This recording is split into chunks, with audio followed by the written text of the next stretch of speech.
መቼ ላክልኝ እርሱ ራሱ መጥቶ ሰጠኝ።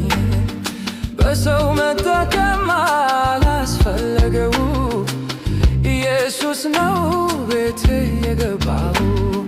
በሰው መጠቀም አላስፈለገው ጌታዬ ነው ከቤቴ የገባው። ጌታ እኮ ነው የሚያሸልለው